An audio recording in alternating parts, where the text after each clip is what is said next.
Hi, Aries. Welcome to your February 2016 love reading. It's Raina here. So, I'm going to just go right into the cards that I picked.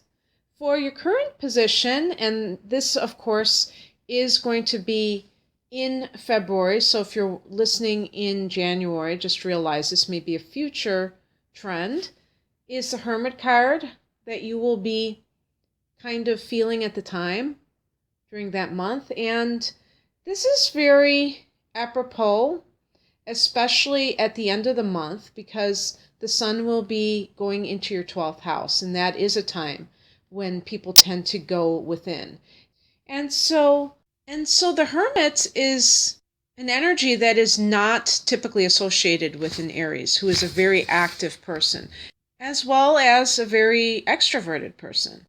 And yet this is actually a very good thing for you to do, because it allows you to become more contemplative and to really look at what you're doing and why you're doing it, instead of just taking action, jumping into the fray, and doing things impulsively, as you are wont to do, if you're honest with yourself.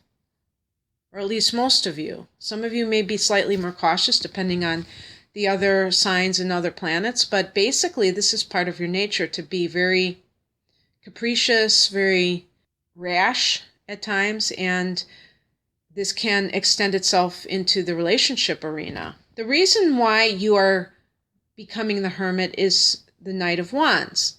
So this could be because of a relationship that you had with somebody who was another fire sign.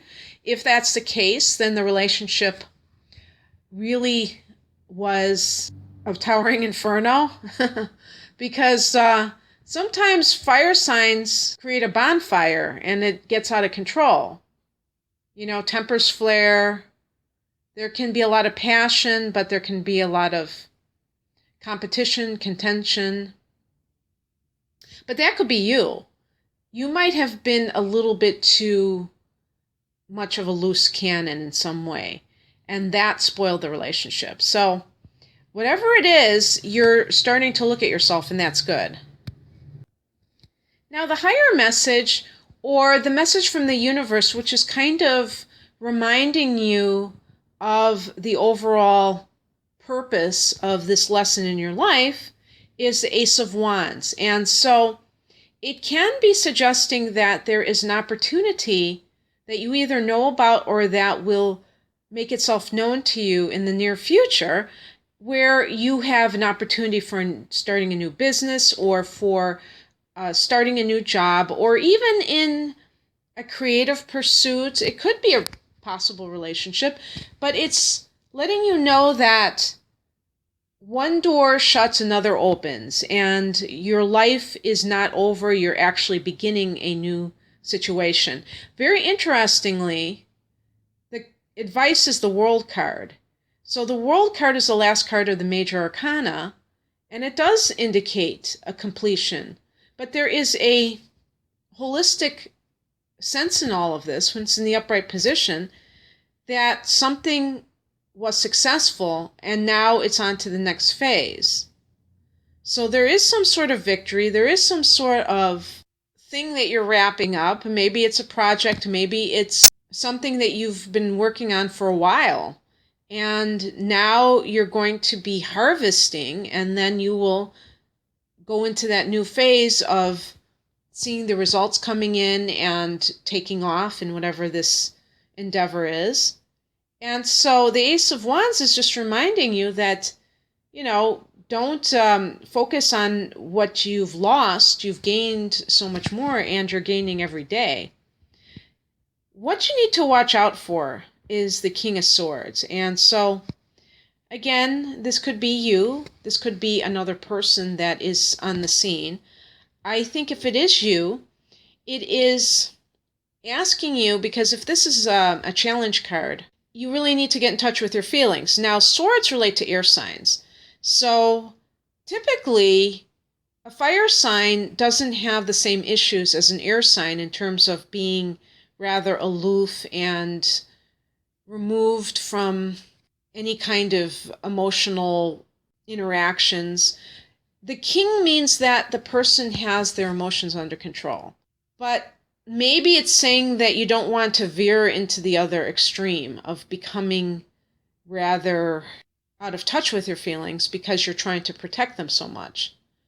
And sometimes I do see Aries as an extreme sign, I must say, because it's a very powerful energy, but sometimes it's overpowering. And I know that you guys really are enthusiastic about life, so you want to just grab the gusto, take every opportunity and do all these things. But sometimes you don't get what you want, and then you get frustrated, and that's when all the trouble begins.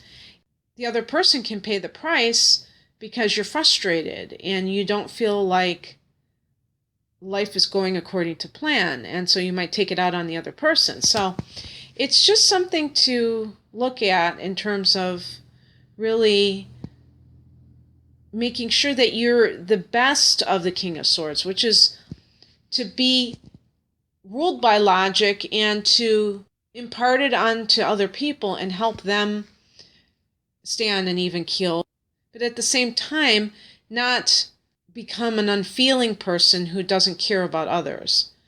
And you want to kind of find that middle ground so that you can really attract a partner who you can have intimate emotional connection with, as well as all the fun stuff that you want to do. And the outcome is the Knight of Pentacles. Now, typically this would indicate somebody who is a real workhorse, who's very consistent and very motivated to make money, to secure a career. For you, in a love reading, this might simply mean that you either end up with somebody with these characteristics, which I don't know how you would be attracted to somebody like that, because you're much more interested in stimulation than in security. But that's always a possibility. The other possibility is that it could mean that some of you are being consistent in your relationships. You're just being very grounded, and you're trying to make them work, and you're being practical, you're being realistic, and you're approaching it like it's something you want to accomplish, not just on a whim as an afterthought and things like that. So regardless of how it plays out for you, Aries, I think that you're going to be in a rather contemplative mood. And I think that the key is to see the blessings in disguise that are presenting themselves to you, the world and the Ace of Wands specifically. So I will talk to you next month. If you'd like a personalized reading, please click on the link below. Bye.